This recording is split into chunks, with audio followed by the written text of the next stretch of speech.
Good morning. It's a happy day, and today we are going to do a chapter called The Happy School. School would be so much fun if the teachers taught like this. Yeah, that's what we're going to do today. Happy School. Are you all happy to see me? Yes, I am Raman Mama. I'm going to teach you in a very interesting manner. Yes, children, what comes to your mind when I say a happy school? Yes, happy teachers, okay?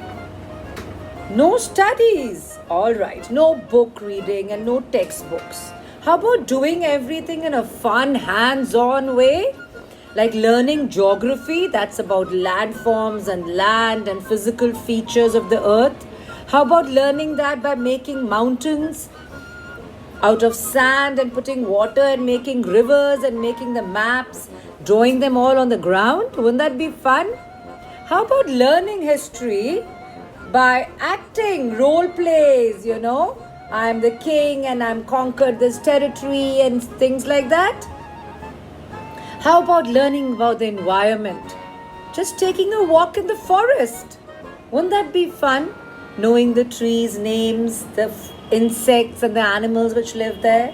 Well, that's what a happy school will be all about, right? How about doing maths in a practical way? Collecting things, adding, subtracting. Well, would you enjoy that? All right. So children, let's move to the CRI of the chapter, The Happy School. What are some of the things which come to your mind when I say school? Playing. I heard playing. Everybody likes to play games. All right. Art and craft. Okay. Drama. Activities. Not studies? All right. What kind of a school, if you had to create, you have to make a school and give it a name. What kind of a school would that be? I want all of you to write a paragraph on that if you want to start a school of your own, what would you have in your school that would attract the children? You're going to draw the school, describe it, and give your school a name. All right, so should we go to start with this? When I say the word school, what comes to your mind? Classrooms, desks, teachers, chalks, blackboards, yes? Well, today we're going to read about a happy school with a difference. They're going to teach everything in a fun way. And you know who the teacher is? He's a very simple old man who might not be very learned, not very educated, but wiser than many of us. This is the story of Happy School. And Raman Mama, a very old man who's not very learned, not very educated, but very wise. There was one thing he knew better than anyone. What do you think that is? That love begets love. Love gives rise to love. And there was nothing so bad in this world that could not be changed with love, kindness, and understanding. And because he believed in this and acted accordingly, he was very popular, especially with young children, whom he loved and he understood them so well. In Happy School, many a child who came with a lost and forlorn look, very unhappy and sad and miserable look, and threw a tantrum, I don't want to go to school. You do that? Yes, once the school starts, you'll be doing that every morning. These children came to him with the parents. They were throwing tantrums all the time. They were unhappy. They were miserable. They were just lost soul.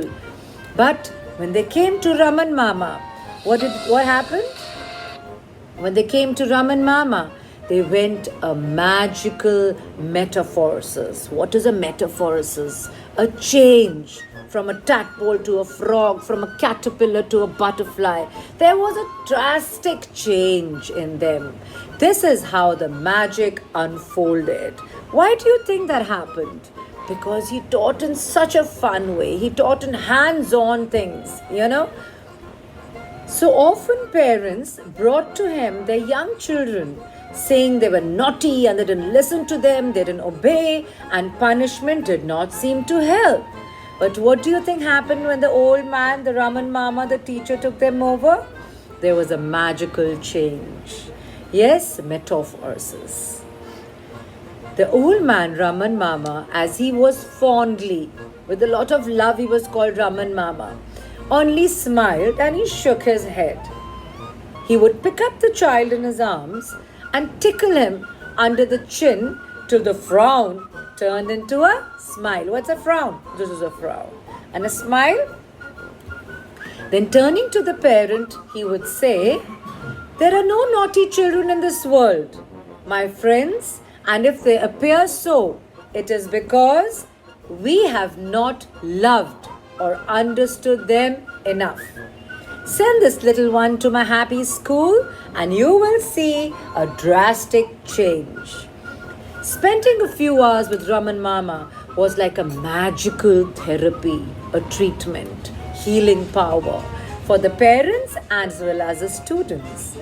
Now, this happy school was no ordinary school. I think it was similar to a lot what we do in school with the hands-on things.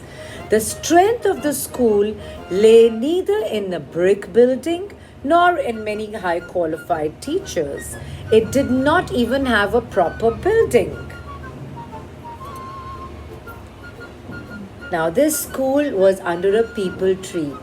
It wasn't this fancy building or many teachers in it. It was the shade of a big peepal tree where the children learnt all their lessons. Most of the children who came to Raman Mama's school could not even afford pens and pencils or books or even a slate. The children were told to collect a little sand from the riverbed. This village must be right next to a river. They would collect sand and they would spread it in front of them. They would take a twig, like a little branch, and that would make a pen, and they would scribble on the sand. They learned how to draw the letters of the alphabet. As for reading, what could be more exciting than reading a letter that you have made of your own? What a fun way to learn. Now, geography. Now, you all are learning geography in grade 6. Yes, you're learning about the physical properties, the features of the earth, study of the land. How did they learn geography? They learned geography by making large maps of the countries on the sand and then filling in the mountain and hills with some more. The lakes and the rivers had real water in them. Little clay models of animals and birds nestled on the hills, which were covered with forest or small leafy twigs. They would create their own forest with that sand and leaves, like we do in a lot of projects. Yes, hands-on projects. Now, history was the best subject. I know a lot of you find history really boring, but imagine if you acted out every chapter of history, like we did the British Raj. Didn't you enjoy it? I'm sure you're never going to forget the British Raj, right? Because we enacted in school, if you remember. So history was the best subject. For here, the children took part as in a drama, and they waged wars, conquered territories, hatched, planned plots, and signed treaties. They would act out the role of the history chapters which were coming, which they did in class. There was so much excitement and discussion about the roles to be played, the script to be written, what has to be written. Remember, we write dialogues? Yes? Who's going to speak what? Who's going to speak what? The dialogues to be spoken, what costumes to be worn. What better way to understand the past than by recreating. They recreated the moment like we act out in school. They did that as well. Now, shopping was fun. Why was shopping fun here? Because they are learning maths through this. Raman Mama became the shopkeeper, and besides keeping his usual stuff, he also kept very nice things that children like to buy. Rice and pulses and vegetables and fruit were bought after paying the correct amount Now, they didn't pay in pennies or rupees or pesas. They paid in shells and pebbles. So this shows this village was near a river. So they collected shells and pebbles. That would be like money. They gave it to Raman Mama and he would pick up and he would give it to them. What fun way to learn maths.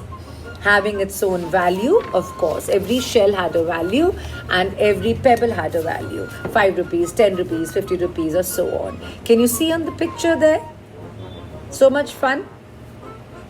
The children learned to add and subtract, multiply and divide in a very practical way and learned the true meaning of profit and loss and budgets. Trade and commerce. Commerce, children, is the study of buying and selling, lending and borrowing, and balancing accounts. They would note down everything. It's something like, it's something like you start taking over the expenditure and income of your whatever in the house earning members. You write, okay, these are the expenditures, this is the income. So how much have we spent this month? How much have we profited, or how much did we overspend? So what are you doing? You're budgeting it.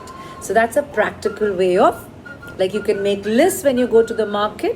Then you can say, okay, packet of biscuit. If one is for this much, how much would be for this much? And you have 500 rupees. You give it to the shopkeeper. How much is he going to give it back to you?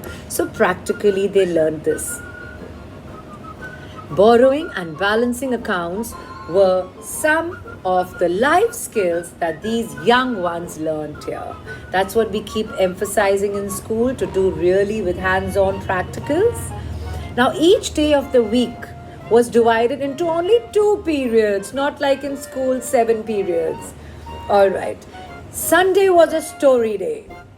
Raman Mama was a great storyteller, and scenes from the Ramayana and the Mahabharata, stories about Tenali Rama or the Panchatra came vividly, very, very clearly alive for the children. Imagination ran riot in the story hour. Your imagination is going wild. They're thinking, they're like, there's an uproar of imagination in their mind, where each child had the chance to weave a story of his liking. Like you weave a rug, you weave, like you make something. So they would weave, like in class we do a story, you start one line and the other one carries on, and what do? You weave a story. How much fun to do it on a Sunday.